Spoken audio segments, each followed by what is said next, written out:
Every single night I start my prayer the exact same way, and that's thanking God for another blessed day. And I'll tell you why. I've gone through a lot of injuries in my life. Nothing insanely serious, but I've broken and fractured a good amount of bones. I've broken both my arms. And I vividly remember when I broke my right forearm. It was completely broken in half, and my forearm made like this U shape. It looked like an underpass.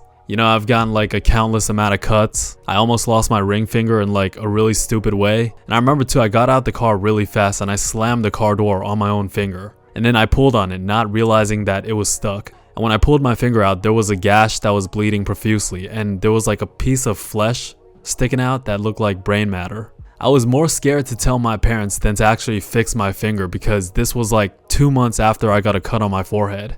And I remember sitting in the car just putting my hand in my pocket, just trying to not make a face, while it was just bleeding profusely and there was a piece of flesh sticking out. I was trying to hold the pain and my sister was like, "Why are you so quiet?" And when I finally got home, I ran to the bathroom, I locked the door, and I just rinsed my finger in lukewarm water, trying to figure out what to do. So then I ended up just pushing the flesh back into the gash, and then I put a band-aid over it and I wrapped it up in duct tape as hard as I could. And I think after 2 weeks, my finger turned purple and the nail actually came off, but luckily another one grew under it. And I felt so much relief when I found out there was another nail under it because I was like, I can't keep this nail on any longer, like it's completely purple. But at the same time, if I rip it off, what is going to be underneath it? Is it just going to be a bunch of nerves exposed? Like what am I going to do?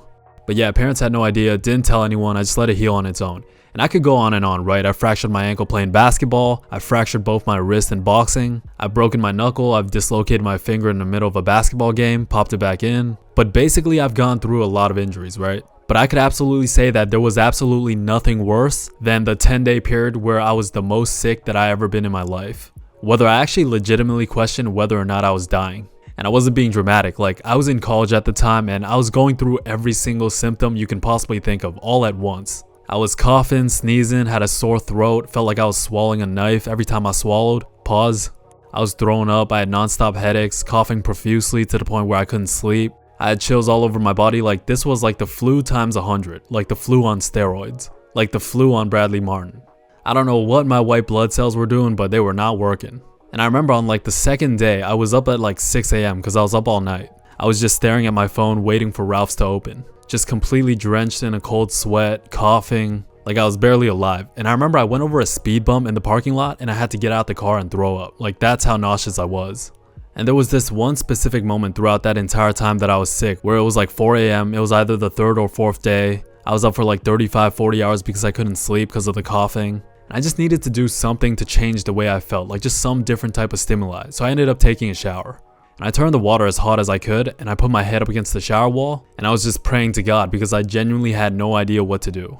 Just praying to God in the shower for like 40 minutes straight. It was actually kind of pitiful, like I was in a sorry ass state. I was like, please God, please let this end. Please help me feel better. Like please let me get some sleep. And the only thing that I wanted, the only thing that I cared about was just to feel better, even if it was just 5%. To know that I was gonna get better. I didn't talk to a single person. I was in college. I avoided all my housemates. I just told my girl that I was a little bit sick and she kept wanting to FaceTime me and I just told her I was sleeping. And it was just me talking to God for like 8-9 days straight. Didn't care about anything, missed all my assignments, missed all my midterms, every single class, every single lecture, every single discussion. Professor was emailing me.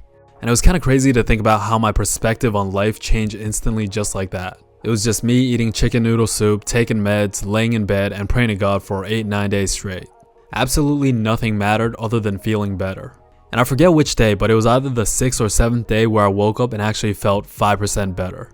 And bro, the level of happiness that I felt in that moment, like you could put $10 million in my bank account. Like that level of happiness that I felt would have been way better. Like I'll never forget the level of happiness that I felt that morning. It was like you've been walking down this dark tunnel for days and you finally see a small light at the end of the tunnel.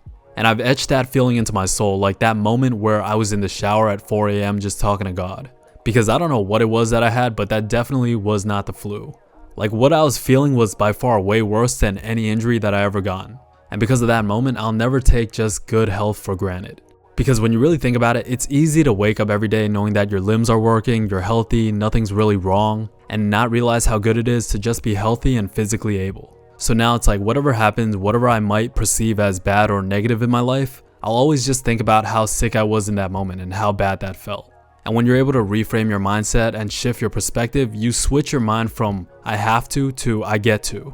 So like, I don't have to work out, I get to work out. I don't have to go on this run to stay in shape, I get to go on this run. I have a pair of arms and legs that work perfectly fine. I get to listen to music, I get to see the sunset after running up 30 blocks. And I know that it's gonna feel good because I'm gonna get that high. Like, just changing your verbiage itself will change the way you feel instantly. From you have to do X to you get to do X. You see, oftentimes we let our situation become normalized to a point where we start looking for things to become discontent about. Like, honestly, if you're good and healthy and the people around you are good and healthy, you got food to eat, water to drink, everything is okay, and you're not in some immediate dire situation, if that is how your day starts, you genuinely cannot lose. Like, I want you to understand that, and it's not just motivational word salad. It's just that we always base our perspective and conditions off your current situation. For example, this was a bad day because I got to work 15 minutes late, or I got yelled at in front of all my peers. The girl you like walked right by you. You forgot your headphones to the gym, or the guy at Chipotle gave you less meat. Pause. Whatever it is you're going through, it's easy to base your perspective and feelings on your current situation and forget everything that you have in life. Not just material, but even your well-being, your health, your mindset, your ability to create, your opportunities that you have. Like, growing up, we've all heard the phrase that there's kids in Africa starving, or there's people in third world countries, right? And it's like, you never really wanted to hear that because it's like, I know that, but at the same time, I still go through shit, I still have bad days, right? But maybe rather than comparing your experience to someone else's in some third world country, you can also compare your current situation to maybe a previous situation that you had. Again, it's why I think about that time where I was the most sick that I ever been, and how it was way worse than any injury I ever gotten.